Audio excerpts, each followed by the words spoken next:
Bueno, pues digamos que a nivel colonial cada vez es más difícil trabajar con los documentos físicos por las políticas de conservación. Entonces, sí, esos documentos, bueno, requieren evidentemente un cuidado, pero a veces no es suficiente, digamos, todo lo que se ha digitalizado y requiere como la posibilidad de tener acceso a lo que no, a lo que todavía está de manera material, pues. Entonces a veces eso, a veces restringe, digamos, el acceso a algún tipo de información cuando no podemos viajar, por ejemplo. Entonces, bueno, la digitalización, por el contrario, nos ayuda a poder tener acceso a información que viene, no sé, del Archivo General de Indias, cuando no hay posibilidad de un viaje para allá o de venir acá. Hay algunos archivos que ya están digitalizados. Siempre hay dificultades si no hay una buena catalogación.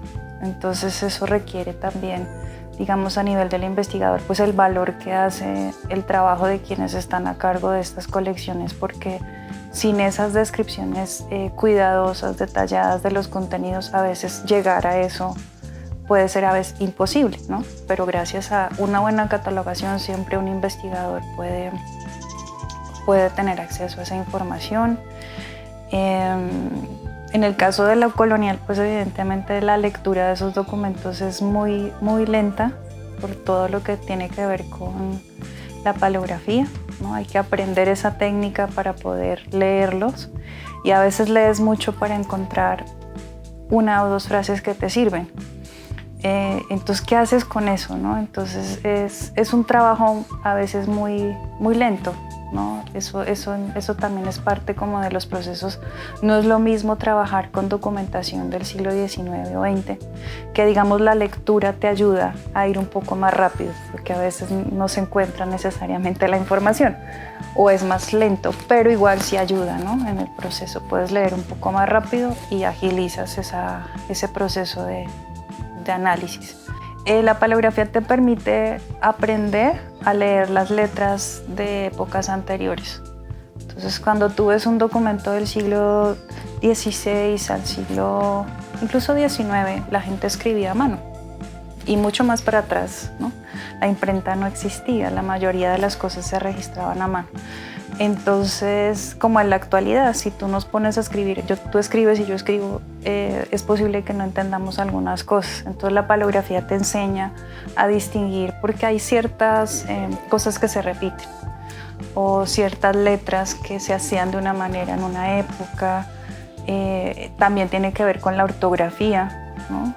Hay letras que no existían en el siglo XVI que ahora sí tenemos. Entonces, todo eso es como lo que se aprende. Entonces, básicamente eso es una práctica, ¿no?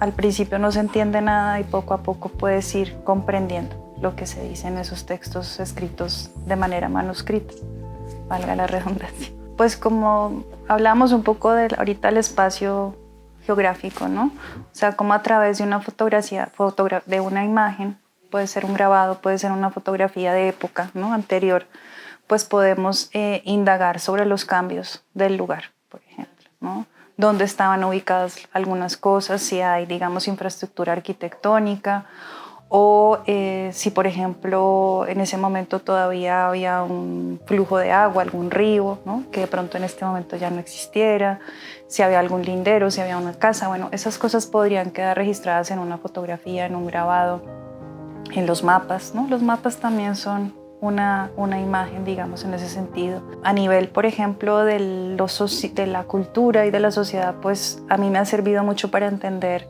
parte de la indumentaria de la época, sobre todo del siglo XIX. Entonces allí, al poder evidenciar, digamos, personas de un lugar, nos damos cuenta de las diferencias de indumentaria entre una región y otra, cómo se viste un hombre, cómo se viste una mujer, también hay algunas dinámicas que tienen que ver con el género, con la edad, con la actividad económica.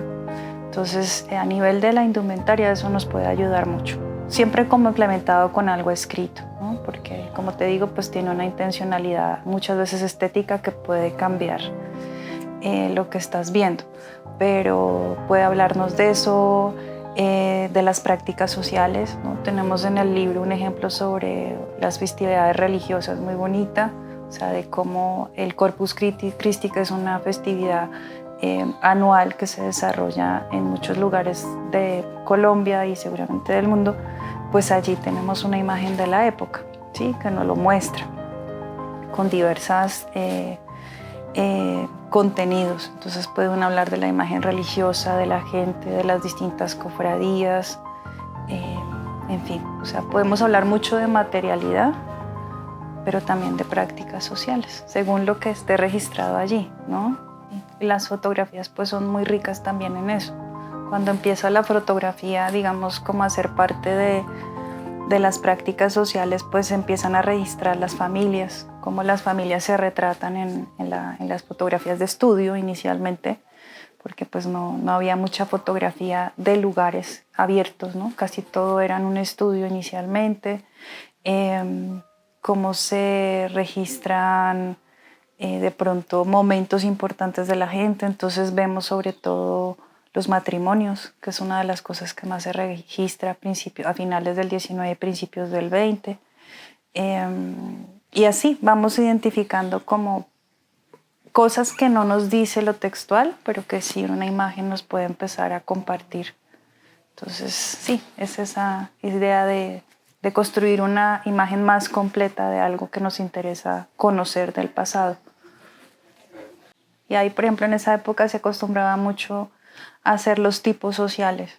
Entonces se registraba, incluso los mismos viajeros también tienen algunos de esos grabados, de esos dibujos, en donde, no sé, podemos encontrar el aguador, podemos encontrar la mujer que hace alimentos en la calle, la dama de compañía, los espacios de interacción. Entonces, bueno, y esos eran como fotografías que se sacaban para el público, ¿sí? Para que la gente conociera cómo eran las personas de los lugares. Por eso se llaman los tipos sociales, o sea, como de identificar que en ese lugar, en esa ciudad específica, había gente que sí, que era así, digámoslo, ¿no?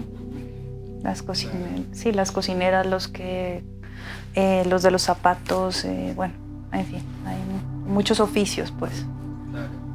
Sí, yo creo que es bien importante porque, pues, sobre todo nos habla mucho de ese tipo de cosas, de las relaciones de género, de clase, de edades, cómo se determinan, cómo eran las familias en épocas distintas, ¿no? Entre más atrás vamos de pronto a encontrar un mayor número de miembros de una unidad familiar, de padre y esposa y esposo, o sea, ahorita pues ya son todavía más chiquitas, ¿no? Ya ni aparece gente, a veces son mascotas, o sea, nuestras familias han cambiado, entonces podemos hacer un registro a partir de esas imágenes.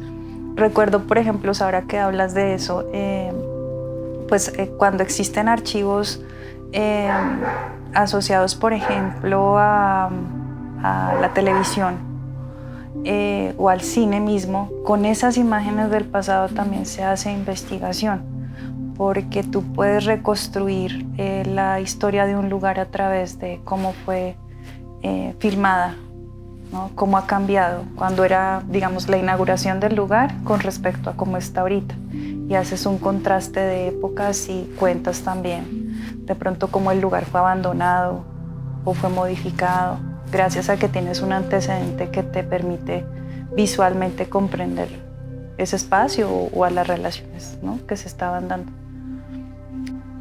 Pues lo primero siempre es tener en cuenta que cada registro que nos llega del pasado, cualquiera que este sea oral, imágenes, textos, ¿no? Documentación, siempre tiene una intencionalidad.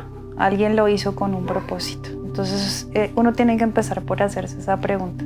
¿Quién lo hizo y para qué lo hizo o por qué lo hizo? Y de esa manera empezar allá a indagar sobre el contenido, ¿no? Y pues poder matizar lo que allí está dicho. Y por otro lado, siempre tener un contraste de fuentes, no quedarte con una sola. Tienes que buscar fuentes similares que de pronto te muestren patrones, o por el contrario te están mostrando una versión distinta, ¿no? Porque según quien registra ese pasado, digámoslo así, te va a mostrar algo. Entonces es importante saber cómo contrastar, combinar esas distintas miradas para que tenga uno una mejor visión, digamos, de hacia atrás, ¿no? En el tiempo, que es el mayor reto yo creo que tenemos.